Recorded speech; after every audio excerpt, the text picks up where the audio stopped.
जय हिंद दोस्तों। उम्मीद करता हूँ आप सब अच्छे होंगे। दोस्तों लोन रिकवरी हेल्प में सभी का स्वागत करता हूँ। दोस्तों आज हम एक सीरियस मैटर पर बात करने वाले हैं, जो कि लोन कंपनियां, एनबीएफसी कंपनियां क्रेडिट कार्ड और इंस्टेंट पर्सनल लोन जो आपको प्रोवाइड करा कर देती हैं, अगर आप उनकी लोन की किस्त भरना बंद कर देते हैं तो तमाम तरीके से आपको बहुत ज़्यादा दुविधाओं का सामना करना पड़ता है। रिकवरी वालों को बोलबाला है और एनबीएफसी कंपनियां जितने भी हैं आज की डेट में केस करना शुरू कर दिया है। लेकिन अब आपको डरना नहीं है, क्योंकि डर के आगे जीत है। क्योंकि डर डर के जब तक आप जिएंगे तब तक ये लोन कंपनी आपको बहुत ज़्यादा सताने वाली है और डराने वाली है। इस वीडियो के माध्यम से आपको जानकारी मिलने वाली है। अगर आपने किसी भी एनबीएफसी कंपनी से, क्रेडिट कार्ड से इंस्टेंट पर्सनल लोन ले रखा है तो आपको अब क्या करना चाहिए कि अब इन दलदल से बाहर निकल जाए, क्योंकि हरासमेंट बहुत ज़्यादा होती है। हरासमेंट से कैसे निपटना है, नोटिस से कैसे निपटना है, कहीं आपको कोई ऐसी वैसी दिक्कत ना आ जाए, जेल ना हो जाए, तो उससे कैसे बचना है, क्योंकि इसमें जेल भी हो जाती है अगर आप इनके कुछ नोटिस को इग्नोर कर देते। कुछ ऐसे नोटिस जो कि मैं आपको वीडियो के माध्यम से बताने वाला हूं। वीडियो को पूरा अंत तक देखना, ताकि आपके मन में जो भी सवाल है इस वीडियो के माध्यम से ही पूरे हो जाएं। एक एक सवाल का जवाब आपको इस वीडियो के माध्यम से मिलने वाला है। दोस्तों अगर चैनल पर पहली बार हो तो चैनल को सब्सक्राइब करने के साथ वीडियो को एक लाइक करना और शेयर करना उन लोगों को जो इस समय लोन के दलदल में फंसे हैं, उनको समझ नहीं आ रही उनको क्या करना चाहिए। देखो दोस्तों, हम लोग रोजाना अपने चैनल पर लाइव स्ट्रीमिंग भी करते हैं। लाइव स्ट्रीमिंग के माध्यम से जुड़ने के लिए बेल नोटिफिकेशन ऑन कर लेना। बाकी नंबर आपको स्क्रीन के ऊपर दिख रहा है। किसी भाई की कोई पर्सनल क्वेरी होगी तो आप अपनी अपॉइंटमेंट बुक कराकर हमसे बातचीत करके अपनी समस्याओं का समाधान ले सकते हैं। दोस्तों हम जो बात कर रहे हैं वो है सारे के सारे अनसिक्योर्ड लोन के बारे में। सिक्योर लोन की पुष्टि नहीं कर रहे, क्योंकि सिक्योर लोन में सर्फेसी एक्ट 13(2) या फिर आपकी घर की नीलामी, ये वो सब होता है। लेकिन अनसिक्योर्ड लोन में ऐसा कुछ नहीं होता। लेकिन डराना इनका काम है। अगर आप डरेंगे नहीं तो उनकी पेमेंट कैसे वापस करेंगे। ये सिर्फ और सिर्फ आपके डर का फायदा उठाकर आप लोगों को बहुत ज्यादा परेशान करते हैं। पहला दिन जैसे ही शुरू होता है, जब आप लोन की किस्त नहीं भर पाते हैं, पहले दिन से इनका एक ही टॉर्चर शुरू हो जाता है कि अगर आप लोन की किस्त नहीं भरोगे तो हम ये कर देंगे, हम आपके घर पर आकर बैठ जाएंगे, हम आपके रिश्तेदारों को कॉल कर देंगे। सबके साथ हो रहा होता है। लेकिन अब इससे बचने का उपाय, देखो दोस्तों, आपने लोन लिया है लोन कंपनी से, एनबीएफसी कंपनी, क्रेडिट कार्ड या फिर आपका इंस्टेंट पर्सनल लोन जिससे भी लिया है, आपने लोन कंपनी से ले रखा है, ना ही किसी रिकवरी वाले से पैसा ले रखा है। हर एक के मन में ये सवाल आता है कि मैं रिकवरी वाले से क्या बात करूं, क्या रिकवरी वाला मेरे ऊपर कोई केस तो नहीं कर देगा, मेरे ऊपर कोई दिक्कत आके खड़ी तो नहीं हो जाएगी, अगर मैं रिकवरी वाले की कंप्लेंट करती मेरे ऊपर कोई दिक्कत तो नहीं आ जाएगी। ये सबसे बड़ा सवाल रहता है आज की डेट में लोगों का। कमेंट में जरूर बताइएगा दोस्तों कि आपके साथ ये दिक्कत आ रही है, प्रॉब्लम चल रही है, नहीं चल रही। बाकी कमेंट में मैं आपको ये भी बता दूंगा आपके शहर में रिकवरी एजेंट आएंगे या नहीं आएंगे। लोन कंपनी का नाम और अपने शहर का नाम लिखकर कमेंट में बता देना, आपको रिप्लाई मिल जाएगा कि इसके रिकवरी एजेंट आ भी रहे हैं नहीं आ रहे। सर आपको डराने के लिए बोला जा रहा है तो कमेंट में पूछ लेना, क्योंकि कमेंट में भी हम आपको सभी को आंसर देते रहते हैं। अब आपको ये देखना है, देखो अब आपने लोन कंपनी से पैसा ले रखा है, अब लोन भरने में असमर्थ हो गए, जॉब चली गई, बिजनेस में लॉस हो गया, तमाम तरीके से कोई भी ऐसी ऐसी एक्टिविटी बन गई कि पैसा देने में असमर्थ हो गए। अब इस दलदल से बाहर निकलना है। एक लोन को चुकाने के चक्कर में दूसरा, दूसरे लोन को चुकाने के चक्कर में तीसरा, ऐसे करके आपके मल्टीपल लोन हो चुके हैं। आपने क्या करा, बड़ा लोन लेकर, आपने छोटे छोटे लोन लेकर आपने बड़े लोन को भी चुकाया। और एक बार ऐसा बन गया ट्रैप कि आपने कोई एनबीएफसी इंस्टेंट पर्सनल लोन जो पेडे लोन होते हैं, आपने उनसे पैसा लेना शुरू कर दिया। 30,000 का लोन मिला आपको, इसको 30 दिन के अंदर अंदर आपको उनको 45,000 रुपये वापस करने हैं, 50,000 रुपये वापस करने हैं। ये स्थिति आपकी बन जाती है। क्रेडिट कार्ड का आप निरंतर भर रहे होते हैं, जितना भी है आप उनको कह रहे हैं मिनिमम अमाउंट भर दो, आप मिनिमम अमाउंट अपना भरते रहते हैं। मिनिमम अमाउंट का मतलब आप समझ लीजिए, जो मिनिमम अमाउंट होता है ना, वो सरासर एक ब्याज है। कंपनी के द्वारा बोला गया झूठ कि हम इसको अगले महीने इसमें एडजस्ट कर लेंगे, ऐसा कुछ नहीं, एडजस्ट नहीं होता पैसा। अगर आपके 50,000 रुपये का अमाउंट है, अगर आपने 50,000 रुपये अमाउंट नहीं डाला, 10,000 रुपये आपका डाल दिया, तो मतलब मान के चलो आपने मिनिमम अमाउंट डाल दिया, आपका नेक्स्ट मंथ फिर वही 50,000 आके खड़ा हो जाएगा। ये चीज ध्यान में रखना, क्योंकि जो आप ब्याज दे रहे हैं, ब्याज का कोई भी फायदा नहीं है। ये कंपनियां ब्याज खाने के लिए ही आप लोगों को लोन देती हैं। तो ये सोच समझ के रखिए कि ब्याज के ऊपर ही उनकी गेम चल रही है। वो ब्याज के माध्यम से ही आपको अपना घर चला रहे हैं और आपको सता रहे हैं। ये चीज आपको ध्यान में रखनी है। ये बड़े बड़े साहूकार हैं, आप साहूकार नहीं है। छोटे छोटे 10, 15, 20 लाख के लोन है, उसमें भी आप लोग बहुत ज्यादा परेशान हुए पड़े हैं। कहीं कहीं तो 50-50 हजार के लोन के लिए, 1-1 लाख के लोन के लिए अपने इतने सारे डिप्रेशन में आ जाते हैं। सर मैं अपनी आत्मलीला समाप्त कर लूंगा, ये कर लूंगा, वो कर लूंगा। इसमें ऐसा कुछ भी नहीं करना होता। सोच समझ के, आपके साथ जो दिक्कत प्रॉब्लम चल रही है, आप अकेले नहीं हो। आपके बहुत आपके दायरे में आपको नहीं पता होगा। रिकवरी एजेंट जब आते हैं ना घर पे, उनके पास पूरी लिस्ट होती है।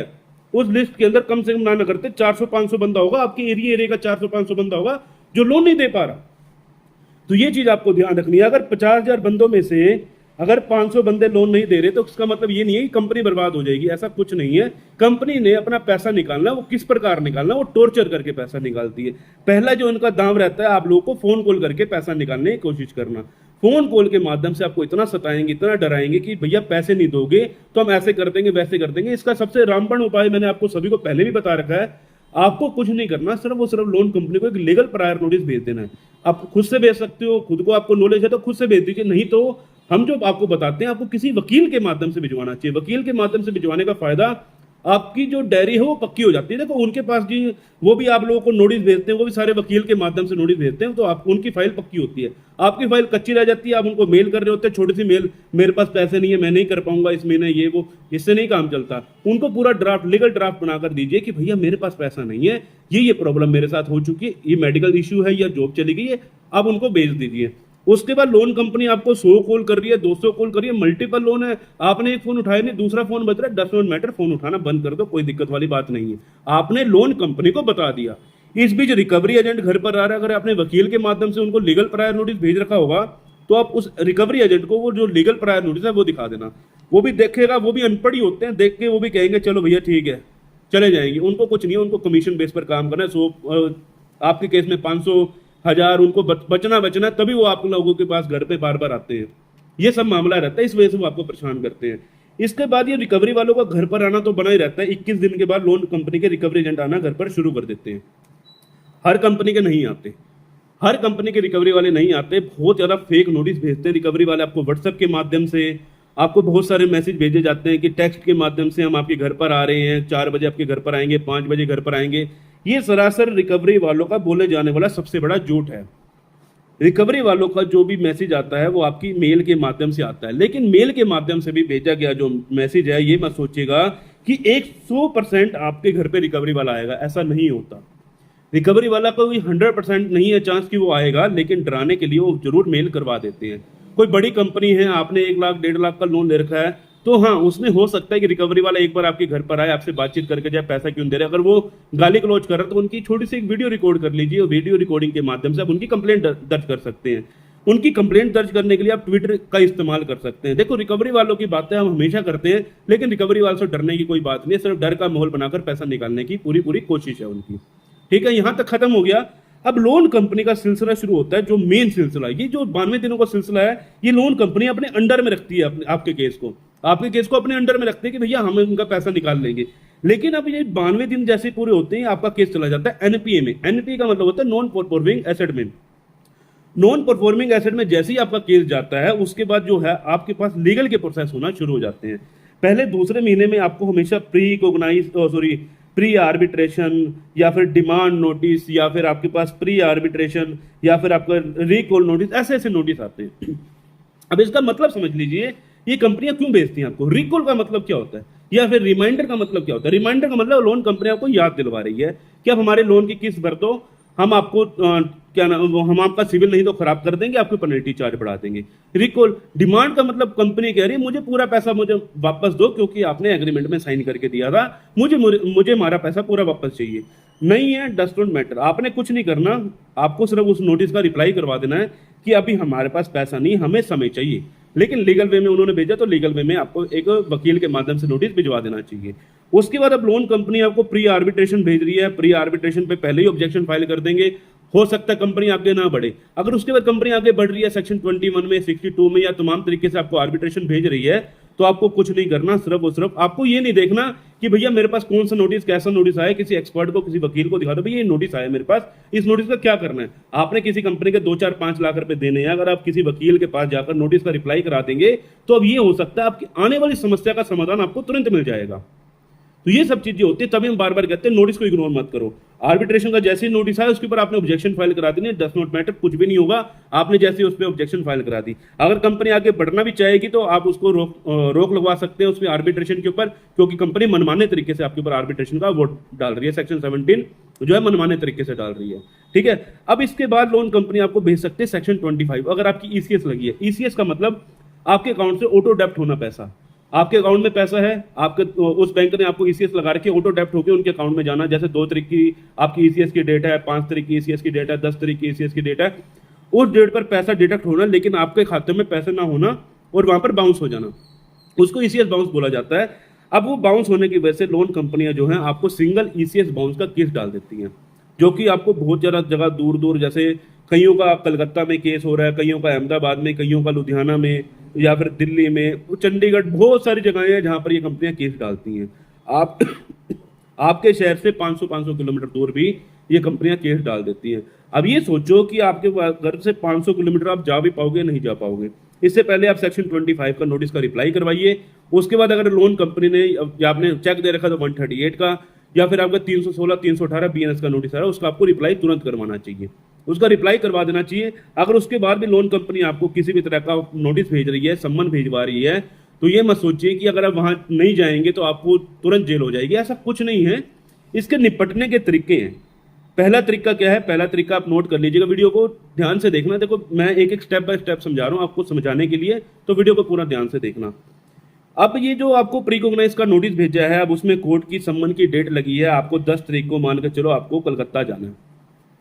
अब 10 तारीख को कोलकाता जाने के लिए आपको ना टिकट मिली, आपके घर में कोई रिश्तेदार की शादी है या घर पे कोई मिस हैपनिंग होगी, आप नहीं जा पा रहे हैं। आपको कुछ नहीं करना, आपको किसी एक्सपर्ट से जिससे आप जानकारी ले रहे हैं लोन के बारे में, आपने उनको बोलना भैया मेरी कोर्ट की सम्मन की डेट लगी, इसके लिए मुझे क्या करना चाहिए। वो वकील आपको एक कोलकाता का वकील हायर करके दे देगा, वो प्रोसीडिंग करवा देगा। उसमें प्रोसीडिंग होने से हो सकता है आपको 1-1.5 महीना, 2 महीना, 2.5 महीने का समय मिल जाए। इस बीच आप अपने लोन की सेटलमेंट करा सकते हैं अगर तुरंत पैसा नहीं है। ये मत सोचिए कि अगर आपके पास प्री कॉग्नाइज का नोटिस आ गया तो आपकी सेटलमेंट नहीं होगी। आपका केस प्री कॉग्नाइज में पड़ा है, आपका केस आर्बिट्रेशन में पड़ा है, आपका केस वारंट में पड़ा है, आपकी तब भी सेटलमेंट होगी। लोन कंपनी सिर्फ पैसा चाहती है, उसको सेटलमेंट से मतलब है, अपने पैसों से मतलब है। पैसा दे दो, वो अपना पीछा छोड़ देंगे, आपको ना फोन करेंगे ना मैसेज करेंगे, आपको केस विड्रॉल की कॉपी भी साथ में दे देंगे। जिस दिन आपकी डेट होगी उस दिन आपका केस भी विड्रॉल हो जाएगा। ये सब चलता है। पैसा है तो पे कर दीजिए, नहीं है तो बहुत तरीके हैं, बस आपको समझ होनी चाहिए कि मैं इस चीजों से बाहर कैसे निकल सकता हूँ। बाहर निकलने के तरीके हैं, लेकिन एक समझदारी की गाइड की जरूरत है, क्योंकि आप लोगों को गाइडेंस देने वाला कोई नहीं है। आप दिन भर यही सोचते रहते हैं, रात भर नींद ना आना, ये सब चीजें चलती रहती हैं। डरना घबराना नहीं है। लोन कंपनी आपको, कंपनियां जो हैं इस समय जो लोन सेटलमेंट है 30% पे आसानी से हो जाता है। 1 लाख का लोन है, 25-30 हजार पे खत्म, सेटलमेंट हो जाती है आपकी प्रिंसिपल पर। अगर आपका क्रेडिट कार्ड है तो आप ये मान के चलिए आउटस्टैंडिंग पर होती है, आउटस्टैंडिंग पे 20% पे खत्म। तो ये सब चीजें चलती हैं, लेकिन हर कंपनी का सेटलमेंट करने का क्राइटेरिया अलग है। कोई 20 पर देती है, कोई 50 पर देती है, कोई 60 पर देती है, कोई कंपनी सेटलमेंट करती नहीं है, सिर्फ फोरक्लोज अमाउंट देती है। ये चीजें आपको ध्यान में रखनी है। होने वाला कुछ नहीं है, डरने की जरूरत नहीं है। आप डर का माहौल बनाकर आप अपने आप को अंदर से खोखला कर रहे हैं, खोखला मत होइए। वीडियो को बार बार देखिए, जितनी बार आपको समझ नहीं आ रही उतनी बार वीडियो को देखिए। ज्यादा से ज्यादा वीडियो को शेयर करना, जितना हो सके शेयर करना। जो भी व्यक्ति इस समय लोन के ट्रैप में फंसे उनको पता होना चाहिए कि उनकी कंडीशन बुरी जरूर है, लेकिन इतनी भी बुरी नहीं है कि वो बाहर नहीं निकल पाएंगे, क्यों अपने मन में बुरे बुरे विचार लेकर आ रहे हैं। उम्मीद करता हूं आप लोगों को जानकारी पसंद आई होगी। मिलते हैं किसी और इन्फॉर्मेटिव वीडियो के साथ। जय हिंद, जय भारत।